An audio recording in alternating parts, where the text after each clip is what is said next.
Hello everyone. The story I'm going to share today is Shi Chengqi seeks Taoism from Laozi. Laozi was a great philosopher, thinker, and founder of Taoism during the spring and autumn period. He left behind immortal work, Tao Te Ching. His extraordinary thought and vision were widely praised at the time, attracting many to seek his guidance. At that time, there was a scholar named Shi Chengqi. When he heard someone praising Laozi as a saint, he was very curious and wanted to visit him in person to find out the truth. So he traveled long distance to arrive at Laozi's home. When he arrived, he found that Laozi's home was very simple. The thatched house seems to have been in disrepair for a long time, and the things in the house were very messy. So he started to have doubts in his heart. He thought, how could this person be as magical and great as people said? So he casually said to Laozi, I've heard that you are knowledgeable, wise, and man of virtue. So I have come here from far away. But what I see makes me very disappointed. Your house is like a rat hole, and not much different from a cow, horse, or pig shed. I don't know what else I can ask you for advice. It's so disappointing. After he finished speaking, he looked at Laozi, and seeing that Laozi seemed not to have heard him, he turned around and left. On his way back, he couldn't calm down.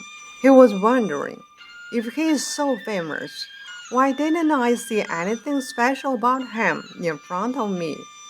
Even when I used such harsh words to mock him, he didn't react at all. If my judgment is correct, I should be happy and at peace, as if my journey wasn't in vain. But I feel a sense of emptiness inside. Why didn't he react to what I said? No, I won't accept it. I must get to the bottom of it. So a few days later, he went to see Laozi again. He apologized, saying, a few days ago, I was sarcastic and said something bad about you. Today, I have realized that I was wrong, but I am not sure why. Laozi replied, I have long not been a sage. If people call me a cow, then I am a cow. If people call me a horse, then I am a horse. If I do not accept what people say, which may contain some truth, then it is just like asking for trouble in the future. My actions and behaviors are consistent. I do not pretend to be something else for other people to see. Ashamed, Shi Chengqi immediately treated Laozi with respect. He wholeheartedly asked, how do I cultivate myself? Laozi replied, you are arrogant with head unbowed, starting straight ahead and acting self-righteous. You want to advance but cannot, like a horse eager to gallop, but restrained by its rope. You move fast like a machine. You're insightful, but cling to your opinions. You're quick-witted, but have too many desires. These and other similar problems are at odds with the principles for being human. Barbaric invaders who act like this often become thieves and harm society. How can you cultivate with a calm heart?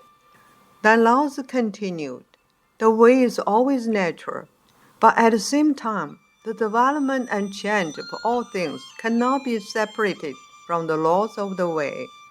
If ruler can follow the laws of the way, all things will grow and change naturally.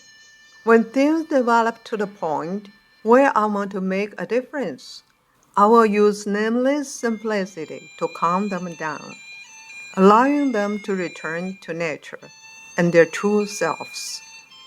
Nameless simplicity refers to the natural, most fundamental state of the way itself. An ideal ruler who strictly adheres to the principles of the way will achieve ideal society where the world will settle itself. Shi Chengqi listened and felt that he had benefited greatly. He apologized to Laozi once again for his arrogance and unreasonable behavior. He determined to return home and restrain his behavior according to the Tao that Laozi had taught him. Through Laozi's teachings to Shi Chengqi, we can see that today's humanity is indeed drifting further and further away from the Tao.